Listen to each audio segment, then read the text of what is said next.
Madam जी, लाई मैं रख देता हूँ आपका सामान घर तक। नहीं नहीं, मैं रख लूंगी, thank you. Mention not madam जी।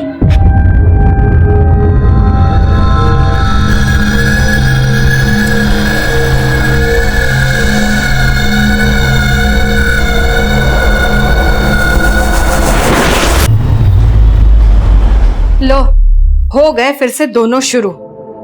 तू जब भी करनाल से आता है, इस घर में इस गेम के अलावा कोई बात नहीं चलती। तुझे पता है ना मीनल की शादी सर पे है? हाँ? अरे तुम्हें क्या हो गया? मेरी तरफ से तो पूरी तैयारी है ना, मेरे पे गुस्सा क्यों कर रहे हो? आप लोगों को शिकायत करनी है ना, गीता दीदी की करो।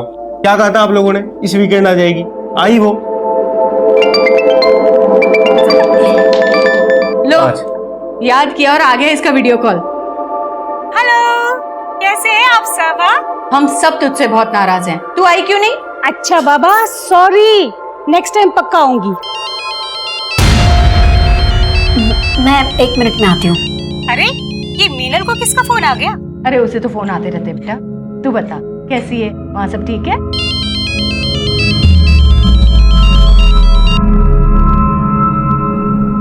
हेलो,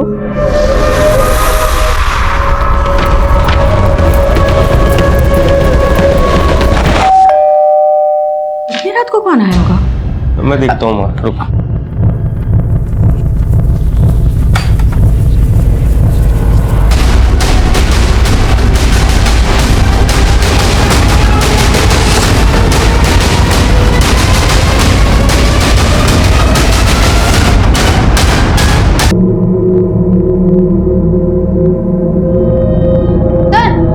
अंदर भी एक लड़की है लेकिन वो जिंदा है।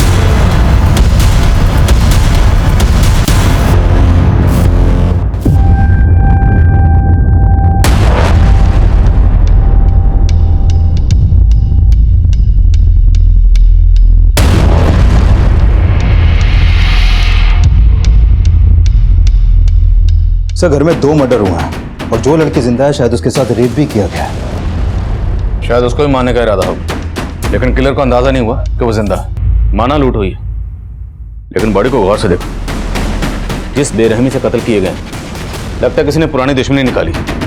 हो सकता है मोटिव मर्डर का ही हो और लूट मिसगाइड करने के लिए की गई, ताकि ये लगे कि ये सारे कत्ल किसी लूटने वाले गिरोह ने किए। सर, एक कॉलोनी का चौकीदार है रतन। कल रात को ये नाइट ड्यूटी पे था। सुबह सबसे पहले इसी ने घटना को विटनेस किया और आसपास के लोगों को इकट्ठा भी किया। ड्यूटी पे था तो? हाँ साहब। क्या देखा तूने? कुछ नहीं साहब। इतना बड़ा कांड हो गया, तूने कुछ नहीं देखा? अब वो हमारी आंख लगी थी रात को। सिंह, इसको नींद से जगाओ जरा। साहब मैंने कुछ नहीं किया साहब। साहब विकास, पड़ोसी से पूछताछ करो और देखो आसपास कोई सीसीटीवी है या नहीं। सर,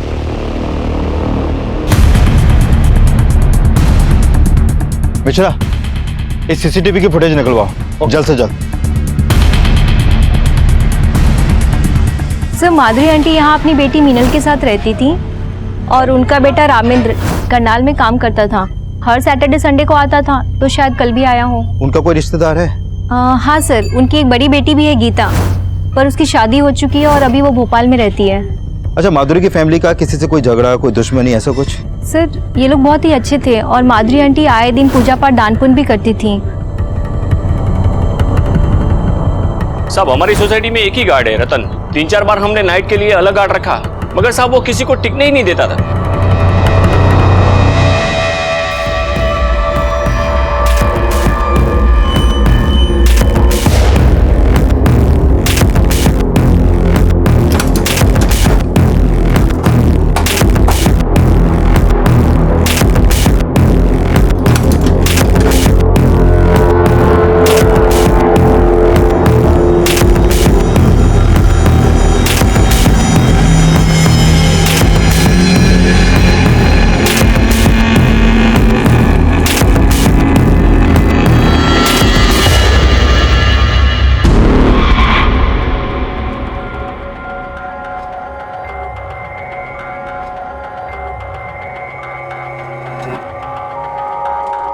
रानी, 8 बज गए, मेरा जूस कहाँ है?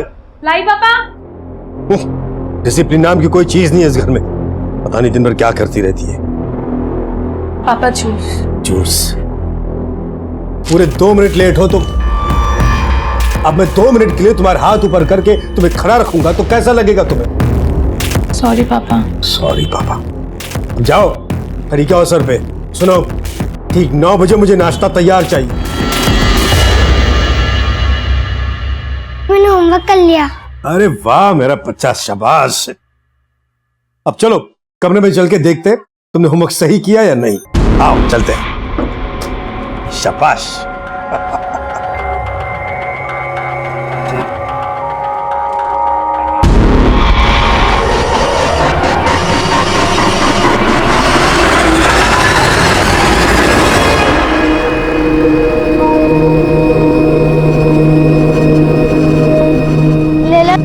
ले लो ना फूल, ले लो ना 5 रुपए में, 5 रुपए में।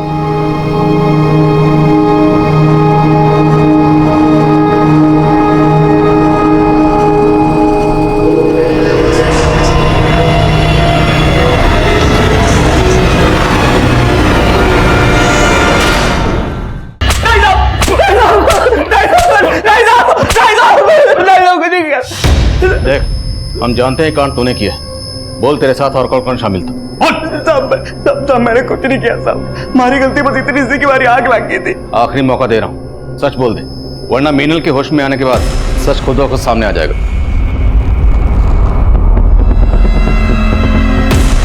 मीनल जी जिंदा? जिंदा है। तुम लोगों ने मारने की पूरी कोशिश की थी ना, लेकिन बच गई। साहब ये क्या कह रहे हो साहब? मैंने कुछ नहीं किया साहब। सच कह रहे हो, हमारी अम्मा की कसम खा के कह रहे हो साहब। ऐसे नहीं मानेगा, तोड़ो साला। जी बेटा, तुम जिस बस्ती में रहते हो ना बेटा, वहां वैसी बहुत गंदगी होती है ना। तो अगर तुम रोज नहाओगे नहीं बेटा, फिर बीमार पड़ जाओगे, है ना बेटा। इसलिए रोज नहाया करो। नहाने से है ना बेटा, मन बहुत खुश रहता है और पढ़ाई भी मन लगा रहता है कि नहीं? है कि नहीं? है कि नहीं?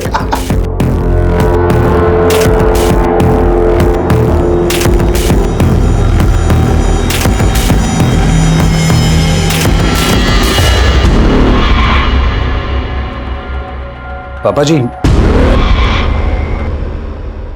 कितनी बार कहा है तुमसे मेरे कमरे में नॉक करके आया करो। पापा जी वो चाय एक्चुअली। जो कहने बाद में कहो, जाओ भी यहाँ से। जी।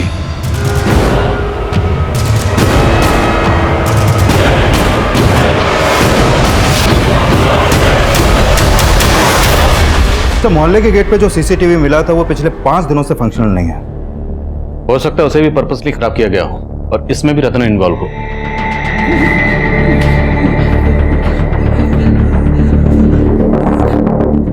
अब बोलेगा सच? साहब मैं कसूर साहब, मैंने कुछ नहीं किया। मुझे जाने दीजिए साहब, बहुत डर लग रही साहब। अभी भी इसकी गर्मी निकली नहीं। इसको और लेटाओ बर्फ की सिली पे, तब ये सच बोलेगा। मैंने कुछ नहीं किया साहब। साहब मैं आपको एक बात बताना चाहता हूँ साहब।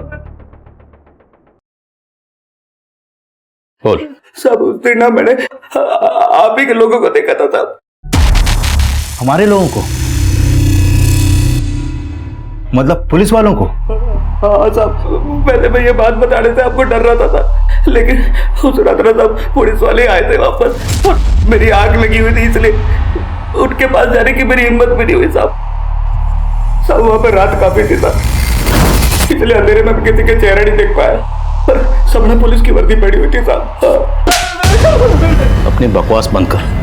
थोड़ी देर बाद बोलेगा वहां 4 टेररिस्ट आए थे गाड़ी में, तो तेरी बात मान लेंगे हम? पूरी रात इसको बर्फ की सिली पे लेटा, तब इसकी गर्मी निकलेगी। सब मुझे पता था आप लोग मेरी बातों को विश्वास नहीं करोगे, इसलिए मैं नहीं बता रहा था साहब। सब मैं सच कह रहा हूं साहब, मैंने पुलिस वालों को ही देखा था। रानी, मैं बच्चों को पढ़ाने जा रहा हूँ, ठीक 8 बजे वापस आऊंगा। तब तक मुझे खाना तैयार चाहिए। ओके पापा। रस्सी जल गई लेकिन बल नहीं गया इस इंसान का। गनीमत समझो तुम्हारी शादी मुझसे करवा दी पापा ने। हाँ तुम्हारे लिए तो अच्छा है ना, लेकिन मेरा कहने को मैं इस घर का जमाई हूं, लेकिन मेरी औकात कुत्ते से ज्यादा नहीं है। और ये तुम्हारे बाप का कमीनापन है। शायद आप बने, जबान संभाल के बात करो। तुम अपने पापा को संभालो ना। ये बच्चे पढ़ाने की समाज सेवा के नाम पे वो जो कुछ भी कर रहे हैं, इसका अंजाम क्या होगा तुम्हें कोई अंदाजा है?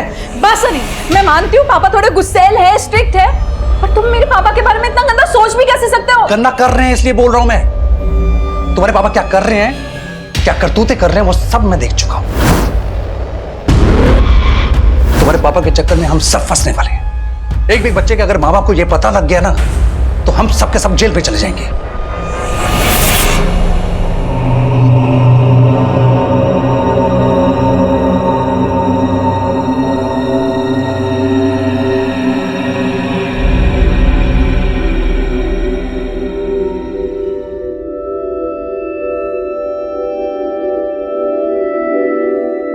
अरे बेटा, आप रो क्यों रहे हो?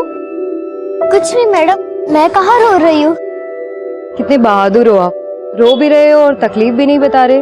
तकलीफ कैसी मैडम, हम फूल वालों को तो कांटों से फीस करनी पड़ती है।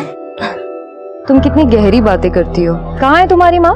मेरी माँ मजदूरी पे गई है और मैं यहाँ फूल बेचती हूँ। आप लोगे मेरे फूल? पहले आप मुस्कुराओ, तब मैं लूंगी आपके फूल। ये हुई ना बात, चलो दे दो। Thank you. ये रतन बार बार अपना बयान बदल रहा है, और ये अकेला नहीं होगा, इसके और भी साथी होंगे जिनके साथ मिलकर इसने इस लूट, कत्ल और बलात्कार की वारदात को अंजाम दिया। और इस पूरी वारदात को सिर्फ मीनल ने विटनेस की। उसका बयान हमारे केस के लिए बहुत अहम है। उसकी तबीयत कैसी है? कंडीशन ठीक नहीं है सर उसकी, कुछ कह नहीं सकते कि बयान देने की हालत में कब आएगी वो। और वो माधुरी की बड़ी बेटी गीता, वो कब लौट रही? सर इन्फॉर्म कर दिया मैंने उसको, भोपाल में रहती है, आने में थोड़ा टाइम लगेगा। जैसे ही आती है मुझे इसके बारे में इन्फॉर्म करो। हो सकता है इसके बयान से हमें इस केस में कुछ मदद मिले। सर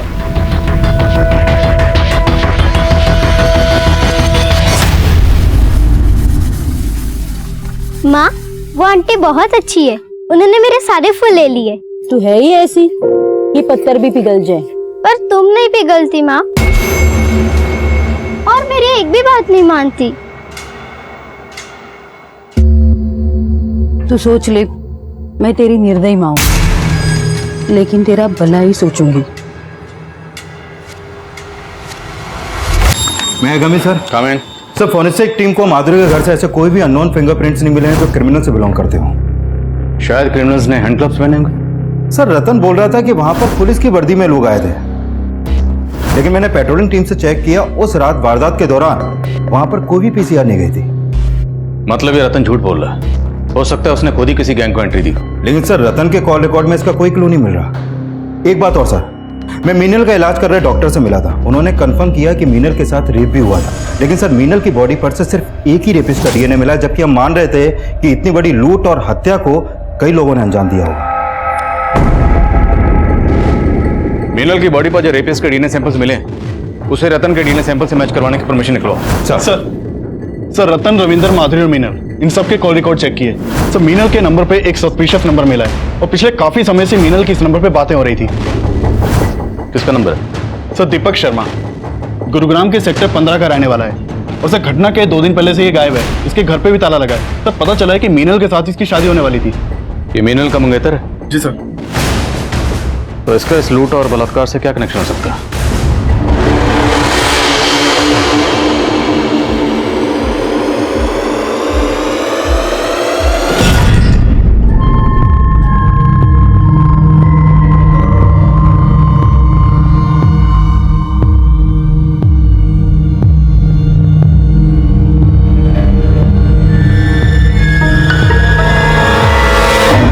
कम इन सर। कम इन। सर मीनल की बहन गीता आई है। बोला। सर उस रात मेरी सबसे फोन पे बात हुई थी, सब खुश थे। आपका पूरा परिवार खत्म हो गया, फिर भी आपको यहाँ आने में 24 घंटे से ज्यादा वक्त लग गया। सर मेरे हस्बैंड हॉस्पिटलाइज्ड है, और यहाँ आने के लिए मुझे टिकट भी नहीं मिल रही थी। अब आपकी माँ तो रही नहीं, और वैसे भी मीनल तो आपकी सगी बहन तो है नहीं। अब आपकी माँ के गुजरने के बाद उनकी पूरी प्रॉपर्टी, घर बार सब कुछ तो आप ही का है ना? आप कहना क्या चाहते हैं सर? वही जो आप समझ रही हैं। हमें पता चला है कि आपकी माँ अपनी प्रॉपर्टी का 50% आपकी सौतेली बहन मीनल को देने वाली थी, और बाकी का आपको और आपके भाई रामेंद्र को। सर आप जैसा सोच रहे ऐसा कुछ नहीं था, और 50% का हिस्सा उसे देना वो तो माँ का अपना डिसीजन था सर। लेकिन आपको अपनी माँ के इस डिसीजन से ऑब्जेक्शन थी, आपने ऑब्जेक्ट भी किया था। यस सर, हमने ऑब्जेक्ट किया था, और माँ तो मीनल को हमारा घर भी देना चाहती थी सर। उस घर से हम सबकी यादें जुड़ी थी, हम बस यही चाहते थे कि वो घर मीनल को ना मिले। और आपकी माँ नहीं मानी इसलिए आपने उनको? नहीं सर, ऐसा कुछ नहीं था, और माँ ने तो हमारी बात मान ली थी। वो बोली थी कि वो मीनल के लिए दूसरा घर खरीदेंगे। दूसरा घर? यस सर, इसी वजह से तो घर में काफी सारा कैश रखा हुआ था, और वो सब। अच्छा, आप दीपक के बारे में क्या जानते हैं? सर माँ मीनल की शादी दीपक से कराना चाहती थी, पर मुझे दीपक बिल्कुल पसंद नहीं था सर। क्या? क्योंकि वो मीनल से सिर्फ इसलिए शादी करने के लिए तैयार हुआ ताकि उसे माँ से घर और काफी सारा दहेज मिल सके। मीनल अपाहिज है, इसलिए उसका घर बसाने के लिए माँ कुछ भी करने के लिए तैयार थी। मुझे तो दीपक की नीयत पे शुरू से ही शक था सर। पर हमें पता चला कि दीपक गायब है। क्या? आप हमें बता सकती हैं दीपक कहाँ मिलेगा? उसके किसी जान पहचान वाले को आप जानती हैं? सर मैं उसके बारे में ज्यादा तो नहीं जानती, पर उसने बोला था कि उसके माँ बाप भी अब इस दुनिया में नहीं है। ठीक, आप जा सकते हैं। सर दीपक इस घटना के 2 दिन पहले से अपना फोन बंद करके गायब है। कहीं ऐसा तो नहीं कि पहले दीपक ने उस दिव्यांग लड़की मीनल से शादी करने की हाँ की और फिर इस लूट और हत्या को अंजाम दिया? इस केस को समझने के लिए पहले हमें मीनल और दीपक को समझना होगा। इस दीपक को किसी भी सूरत में ढूंढो। सर दीपक के कॉल रिकॉर्ड में उसके कुछ दोस्तों और रिश्तेदारों के नंबर मिले थे, मैं उन सबसे मिला, लेकिन उसका कहीं से कोई लीड नहीं मिल पा रहा। हो सकता है कोई कुछ छुपा रहा हो। दीपक के कॉल रिकॉर्ड में जितने नंबर हैं सबको इन्वेस्टिगेट करो। Sir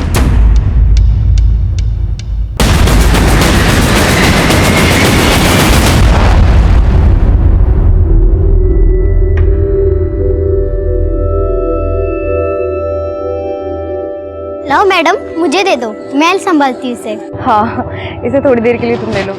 thank you so much. Mention not. अरे वाह, तुम तो इंग्लिश भी बोल लेती हो।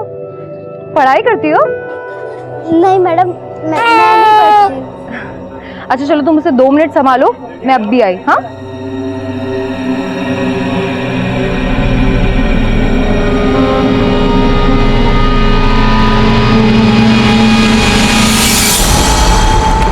कम इन सर। कम इन। सर अपने खबरी दीपक के दोस्तों पे नजर रखे हुए थे सर। उन्होंने उनमें से एक दोस्त को सेक्टर 17 के घर में जाते हुए देखा है सर। हो ना हो दीपक वहीं पे छुपा बैठा है।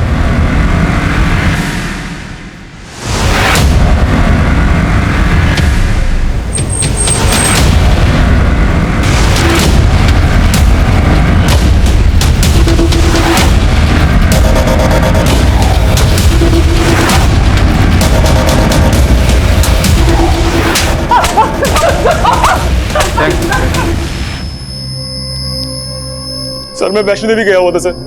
मैं एक प्रीपेड नंबर यूज करता हूँ, इसलिए मेरा मोबाइल बंद हो गया सर। लेकिन जब मैं गुरुग्राम वापस आया, मुझे मालूम चला कि मीनल की फैमिली के साथ ये सब हो गया है। मैं बहुत डर गया था सर, इसलिए छुप गया था। तो डर इसलिए रहा था क्योंकि तू इस सब में शामिल है? नहीं सर, मेरा इसमें कोई हाथ नहीं है सर। सर मैं तो मीनल से मिलने के लिए हॉस्पिटल भी गया था, लेकिन आप सबको वहां देखकर मेरी हिम्मत नहीं हुई सर।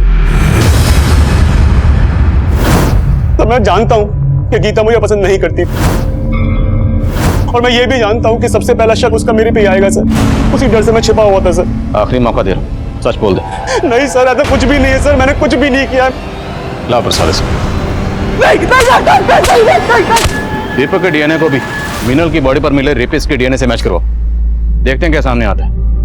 मीनल की तबीयत कैसी है? सर धीरे धीरे रिकवर कर रही है वो, लगता है बहुत जल्द बयान देने की हालत में होगी। रतन के अलावा माधुरी की बड़ी बेटी गीता और मीनल का मंगेतर दीपक भी हमारे प्राइम सस्पेक्ट, और इस वारदात का मकसद माधुरी की जायदाद के पीछे का लालच ही नजर आ रहा था। लेकिन इस केस के कई और पहलू, कई और ऐसे चेहरे थे जो तब हमें नजर नहीं आए थे। फूल बेचने वाली बच्ची सरिता, सरिता की मां रमाकांति, और वहीं कर्नल अनंत चौधरी और उसका परिवार, वो सब इस केस के चेहरे थे। लेकिन ये सब चेहरे इस केस से कैसे जुड़ने वाले थे तब हमें पता ही नहीं था।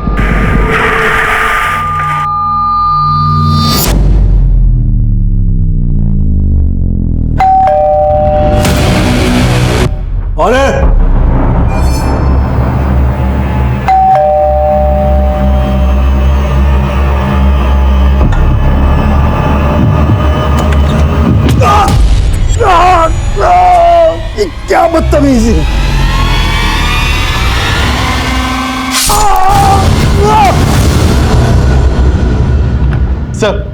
सर कंट्रोल रूम में फोन आया था, सेक्टर 21 के एक घर में मर्डर हुआ है।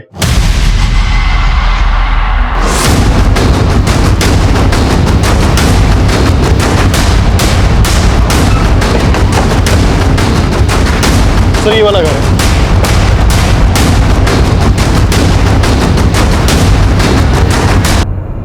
सर ये कर्नल अनंत चौधरी हैं, अपने बेटी और दामाद के साथ यहाँ रहते थे। इनके साथ जब ये हादसा हुआ घर में यहाँ कोई नहीं था, और सुबह जब इनके बेटी दामाद यहाँ पहुंचे तो उन्होंने ये सब देखा। तो घर में लूटपाट भी हुई है। बेटी और दामाद क्या सब आ रही है।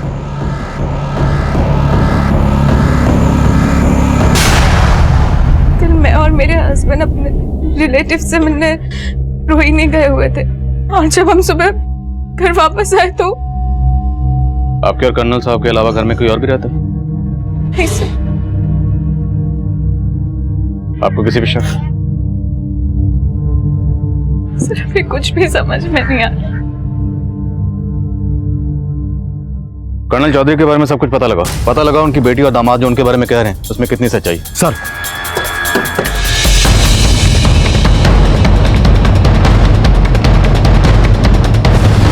रात में यहाँ से किसी को आते जाते देखा था क्या? नहीं साहब, लेकिन कल शाम को कर्नल साहब के घर से काफी लड़ाई झगड़े की आवाजें आ रही थी, और उसके थोड़ी देर बाद उनका बेटी और दामाद सामान लेके यहाँ से कहीं निकल गए। ऐसा लग रहा था कहीं बाहर जा रहे हैं। सर हमारा पापा से झगड़ा हुआ था, लेकिन उनका मर्डर से इस बात का कोई लेना देना है या नहीं वो हम डिसाइड करेंगे। आप ये बताइए कि झगड़े की वजह क्या थी? सर हम आपको पहले बता नहीं पाए, एक्चुअली मेरे ससुर जी अच्छे इंसान नहीं थे। जो भी कहना साफ साफ बोलिए। सर वो पेडोफिलिक थे। सर वो चैरिटी के नाम पे बच्चों को पढ़ाते थे, लेकिन उनकी इंटेंशन ठीक नहीं थी। वो किसी न किसी बहाने से बच्चों को घर पे ले आते थे। और क्या ये सब सच है? हाँ सर, इसी वजह से उस दिन हमारा पापा से झगड़ा हुआ था। अरे वाह, हैंडसम लग रहा है मेरा राजू। बहुत अच्छे लग रहे हो। ये लो बेटा, ये पैसे अपने पापा को दे देना, ठीक है? जाओ, शाबाश।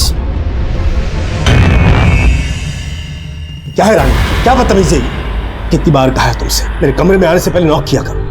एक मिलिट्री मैन की बेटी होकर इतनी भी डिसिप्लिन नहीं है तुम। कीजिए पापा, मैं इतने टाइम से अनिल की बातों को इग्नोर कर रही, पर वो सही है। तो शर्म आती है कि आप मेरे पापा।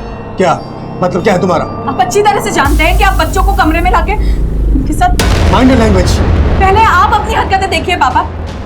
नहीं रहना ऐसे इंसान के साथ जो बच्चों के साथ ऐसी गंदी हरकतें करते। नहीं रहना मेरे साथ तो निकल जाओ यहाँ से। हमें तो डर लग रहा था कि उनकी इन हरकतों की वजह से कोई बड़ा बवाल ना खड़ा हो जाए। और तो आपको लगता है इनकी मौत के पीछे ये वजह हो सकती है? सर हो सकता है किसी बच्चे के पेरेंट्स को इसकी असलियत का पता लग गया, और वो किन किन बच्चों का आना जाना इस घर में?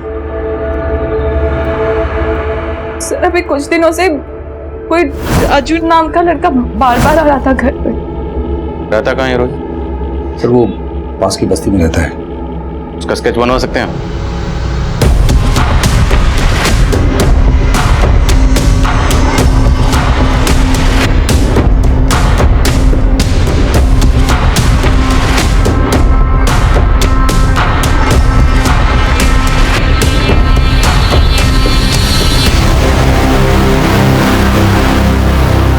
एक बात बताओ, वैसे तुम रहती कहाँ हो? पास वाली झोपड़पट्टी में। अरे तुम्हें तो बहुत बुखार है, हमें तो डॉक्टर के पास चलना पड़ेगा। चलो उठो जल्दी। नहीं मैम, मैं ठीक हूँ। से नहीं होगा, चलो। हाँ साहब, कर्नल साहब यहाँ के बच्चों को पढ़ाते थे। तो बच्चों, हम आज फिर से हिंदी कविता दोहराएंगे जो हमने कल पढ़ी थी। चल घर चल घर पे। अरे अरे ये क्या कर रही है? मोहन को क्यों ले जा रही है? मेरे बच्चों से दूर रहा करो। हमने सुना है कि आपका उनसे काफी झगड़ा भी हुआ था। हाँ साहब, लेकिन हमें मालूम नहीं था। वो बहुत ही अच्छे आदमी थे कर्नल साहब। वो कैसे? साहब वो बच्चे को पढ़ाते ही नहीं, बल्कि जो बच्चे स्कूल नहीं जा पाते थे उनको स्कूल भेजते थे और उनकी फीस भी भरते थे। साहब उस दिन मैं अपने बच्चे को लेकर आई थी, उसके बाद आकर वो मुझसे मिले भी थे। देखिए मैं नहीं जानता कि आप अपने बच्चे को मुझसे क्यों नहीं पढ़वाना चाहते, लेकिन स्कूल भी तो नहीं जा रहा है। चलिए मुझसे मत पढ़वाइए, लेकिन इसका स्कूल में एडमिशन तो करवा दीजिए। ये लीजिए। साहब वो बच्चों को पढ़ाते ही नहीं, बल्कि उन्हें साफ सुथरा रहने की बात भी बोलते थे। और कुछ बच्चों को तो वो अपने घर ले जाकर नहलाते थे और उन्हें नए कपड़े देते थे। इस बच्चे को जानती हो? पता चला है कि इसी इलाके में कहीं रहता है ये। हाँ साहब, ये तो राजू है। इसका परिवार तो 3 दिन पहले यहाँ से चला गया। कहाँ गया वो? मैंने सुना था उनको मजदूरी का काम मिल गया है दिल्ली में, तो वहीं चले गए होंगे। सर उस औरत ने ही नहीं बल्कि काफी लोगों ने कर्नल आनंद चौधरी के बारे में अच्छा बोला है। काफी लोगों की मदद करते थे वो। लेकिन सर समझ में नहीं आ रहा कि रानी और अनिल को ये क्यों लगा कि वो पेडोफाइल है। अब या तो ये दोनों झूठ बोल रहे हैं, या हो सकता है उनकी गलतफहमी हुई। और उन लोगों ने जिस राजू नाम के बच्चे का स्केच बनवाया तो 3 दिन पहले अपनी फैमिली के साथ कहीं चला गया। इसका क्या चक्कर हो सकता है? सर ये मुन्ना है, हिस्ट्री शीटर है। सर कर्नल के घर पे फोरेंसिक टीम को एक अननोन आदमी के फिंगरप्रिंट्स मिले थे।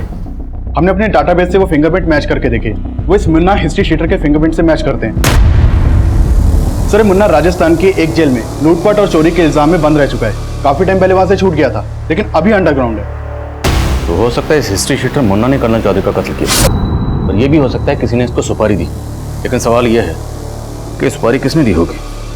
सर हो सकता है ये सुपारी रानी और अनिल ने दी, क्योंकि पता चला है कि रानी और अनिल की कर्नल आनंद चौधरी से बिल्कुल नहीं बनती थी और कर्नल के मरने के बाद जायदाद भी उन्हीं की होने वाली थी। तो शायद रानी और अनिल ने हमें कर्नल के बारे में रॉन्ग इन्फॉर्मेशन दी।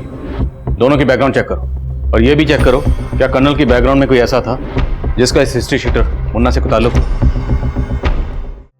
सब माना कि मैं उनकी सगी बेटी नहीं थी, लेकिन उन्होंने हमेशा मुझे अपनी बेटी की तरह ही पाला था। उनके कहने पे ही मैं दिग्विजय से शादी कर रही थी। उस दिन रात को रामेंद्र भैया करनाल से वापस आए थे। हम बहुत खुश थे सब।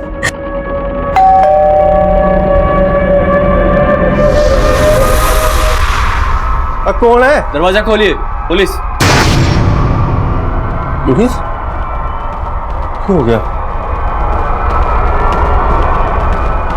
जी पर बात क्या है? ये माधुरी जी का घर है ना? जी। आपसे एक केस के बारे में बात करनी है। दरवाजा खोलिए।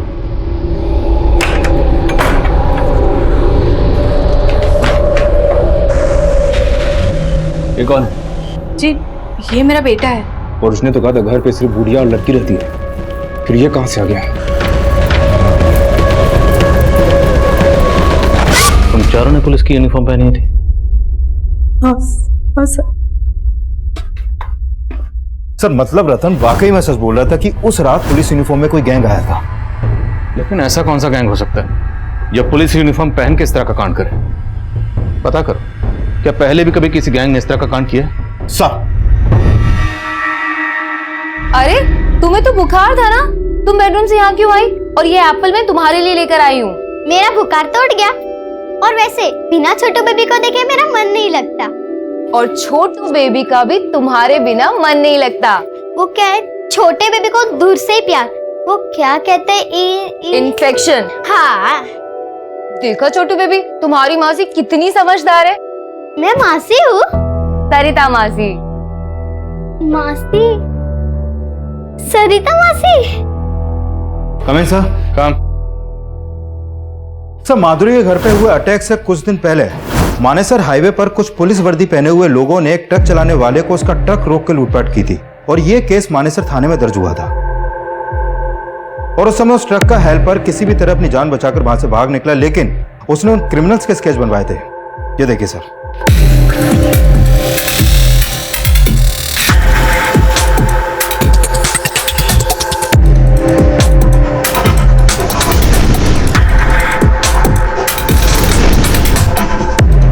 सर इनमें एक मुन्ना भी था।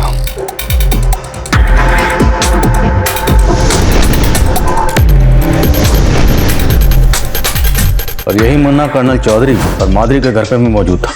और मिनल ने कहा था कि वो लोग रामेंद्र को वहां देखकर हैरान हुए थे। और उसने तो कहा था घर पे सिर्फ बुढ़िया और लड़की रहती है, फिर ये कहां से आ गया? मतलब इन लोगों ने उस घर की पहले रैकी की थी। ये लोग अच्छी तरह से जानते थे कि उस घर में सिर्फ माधुरी और मिनल रहते, इसलिए उस घर को टारगेट किया गया। सर ये कर्नल चौधरी अपनी बेटी और दामाद के साथ उस घर में रहते थे, और जब ये दोनों ही घर में नहीं थे उसी समय यहाँ हादसा हुआ। अब सर ये कोइंसिडेंस है या फिर कोई साजिश, कुछ समझ में नहीं आ रहा। और ये चक्कर भी समझ में नहीं आ रहा कि जो बच्चा राजू कर्नल चौधरी के घर पर अक्सर आता जाता था, वो अचानक अपनी फैमिली के साथ कहाँ गायब हो गई और क्यों। और हमें पता चला था कि माधुरी स्लम की बच्चियों को मंदिर में बुलाकर उन्हें कन्या भोज करवाती थी। डॉक्टर से कहो कि हमें मीनल से दोबारा मिलना है। माँ शुरू से हर 15 दिन में अष्टमी पे कन्या भोज कराती थी। उन बच्चों में कभी आपने इस लड़के को देखा था? नहीं सर, इसको तो नहीं देखा, लेकिन हाँ माँ एक बच्ची को पसंद करने लगी थी। अक्सर माँ उसको घर लेके आती थी। क्या नाम था उस बच्ची का? कहाँ रहती थी जानती हैं? नहीं पता सर, लेकिन वो मैंने उसे मंदिर में फूल बेचते हुए देखा था।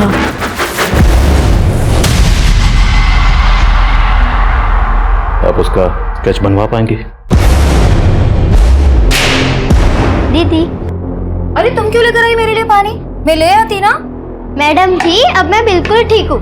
आपके सारे काम मुझे बोलो, मैं कर लूंगी। तुम हमें जेल भिजवाना चाहती हो? जेल? हाँ, छोटे बच्चों से काम कराना गैर कानूनी होता है, आपको पता है? अरे मैडम जी मैं कहाँ काम कर रही हूँ, मैं तो बस अपनी बड़ी दीदी के लिए पानी ला रही थी। थैंक यू मेरी छोटी बहना, सो स्वीट।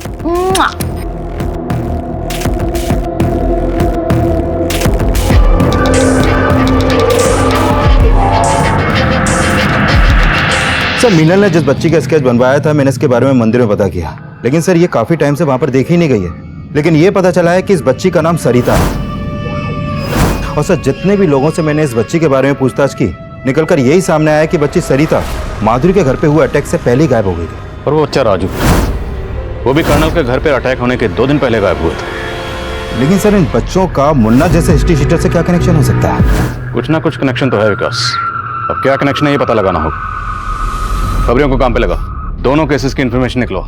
सर हमें ऐसा लग रहा था कि राजू और सरिता ऐसे 2 चेहरे थे जो इन दोनों ही केसेस को जोड़ने वाली कड़ी थे, लेकिन उनका हिस्ट्री शीटर मुन्ना से क्या कनेक्शन हो सकता था, ये जानने के लिए हमने दिल्ली, हरियाणा और राजस्थान के तकरीबन सारे पुलिस स्टेशन की पुरानी फाइलों को छान मारा। पुलिस टीम और खबरियों की दिन रात की मेहनत के बाद हमारे हाथ ऐसी इंफॉर्मेशन लगी जिसने इस केस का एक अलग ही पहलू हमारे सामने रख दिया। माधुरी और कर्नल चौधरी के घर पर लूट की वारदातों को अंजाम देने वाला कोई और नहीं बल्कि यही गैंग है, रिचर्ड गैंग।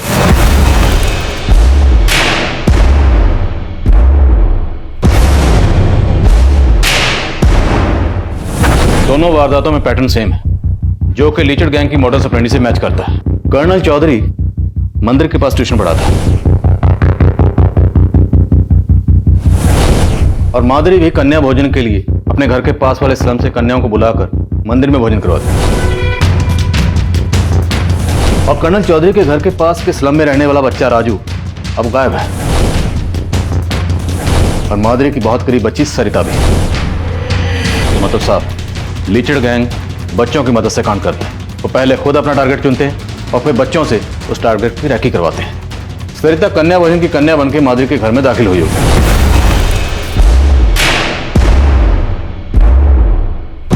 और ये बच्चा राजू स्टूडेंट बनके कर्नल चौधरी के घर में। और हो सकता है कि शायद ये दोनों बच्चे लीचड़ गैंग के लिए काम करते हैं।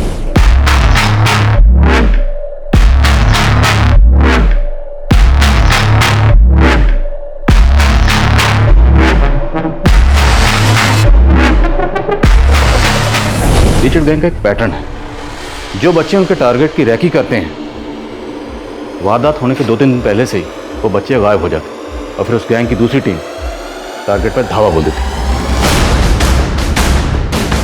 यह है लीचड़ गैंग का लीडर राजबल्लभ, 8 कत्ल और लूटपाट के केसेस में वांटेड है। इससे पहले इस गैंग के सामने आए सारे केसेस की एक डिटेल स्टडी करो, खबरों को काम पे लगाओ। इससे पहले ये गैंग किसी और को अपना टारगेट बनाए, हमें इस गैंग को धरना है किसी भी सूरत में। सर दीदी आपके साथ आपके पति नहीं रहते? नहीं, वो फौज में रहते हैं, मगर जब आएंगे मैं तुमको उनसे मिलवाऊंगी, ठीक है? पर मैं तो आज ही जा रही हूँ। आज ही जा रही हो? कहाँ जा रही हो तुम? मेरी माँ को नया काम मिला है सोहना में, तो हम वही जा रहे हैं आज। तुम आज ही जा रही हो और तुमने मुझे बताया भी नहीं? खैर छोड़ो, सोहना में कहाँ? हम तुमसे वहां पर मिलने आएंगे। वो तो पता नहीं, पर हाँ मैं अपनी माँ से पूछकर आपको फोन करूंगी। पक्का? पक्का।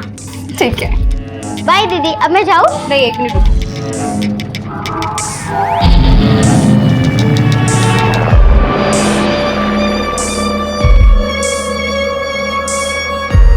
ये लो, ये पैसे अपनी मम्मी को देना और तुम्हारे रास्ते के लिए इसमें कुछ जरूरत का सामान है, ठीक है? हाँ। बाय दीदी। अपना ध्यान रखना। Bye bye.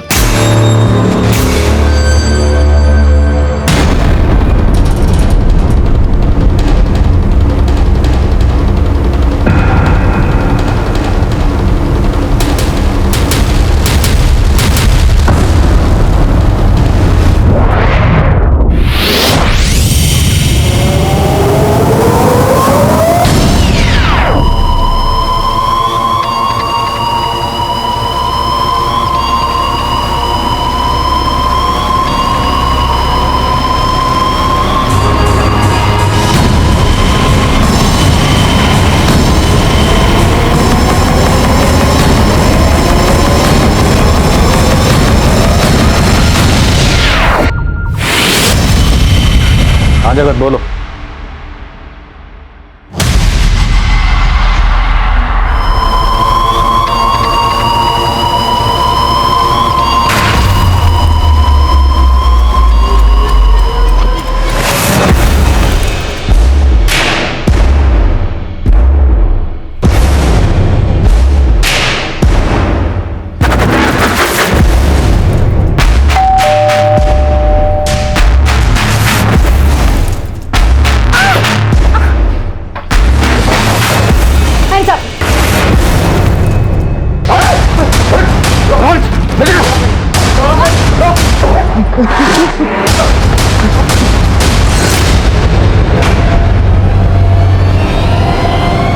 राजवल्लभ कहाँ?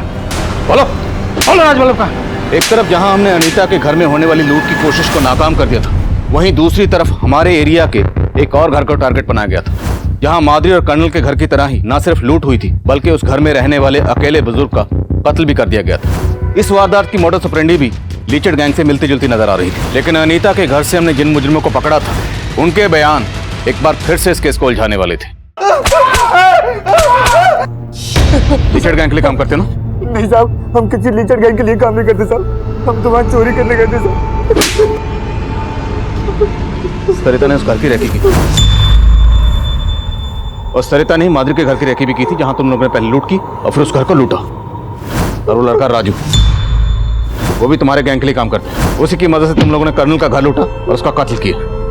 साहब हमने किसी का कत्ल नहीं किया साहब, और हम किसी भी सरिता और राजू को भी नहीं जानते साहब। झूठ बोलता, ऐसे नहीं मानेंगे, तोड़ो इन्हें।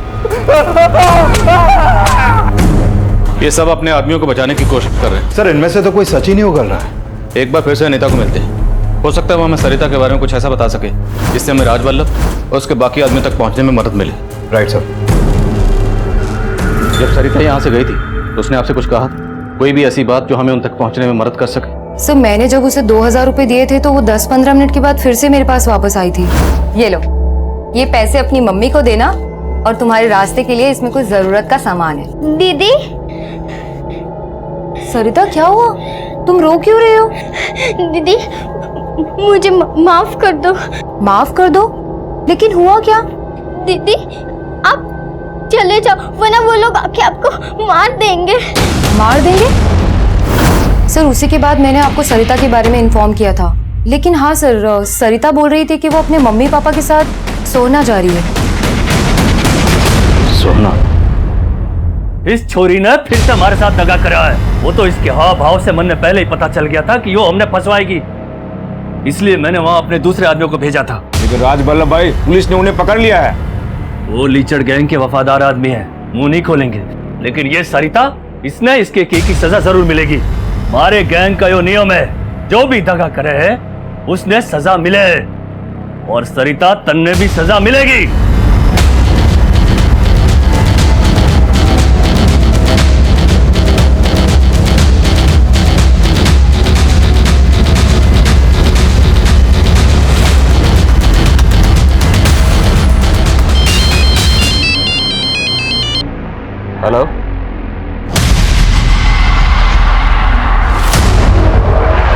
गाड़ी घुमा, आगे से उतर लो।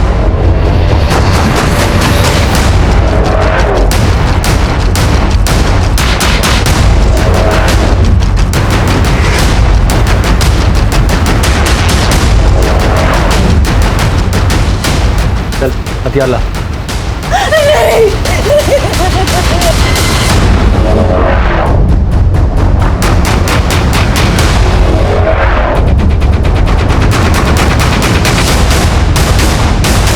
सरिता, अब बस।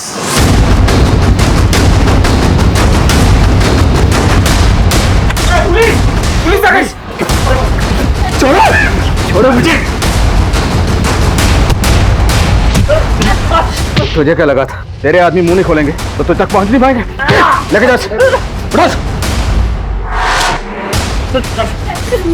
मेरी बच्ची, कुछ नहीं होगा तुझे, कुछ नहीं होगा तुझे, मुझे माफ कर दे। मेरे कर्मों की सजा तुझे मिली मेरी बच्ची, मुझे माफ कर दे।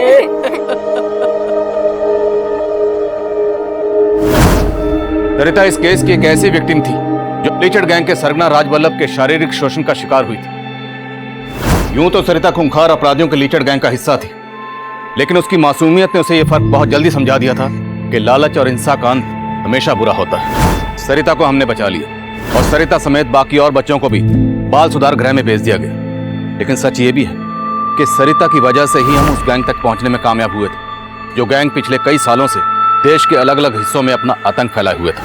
कंपैशन, दया भाव समाज के समुचित विकास के लिए अच्छा है, लेकिन जज्बातों की रौ में बहकर बिना जांच पड़ताल किए किसी अनजान के लिए अपने घर के दरवाजे खोल देना एक दस्तक है।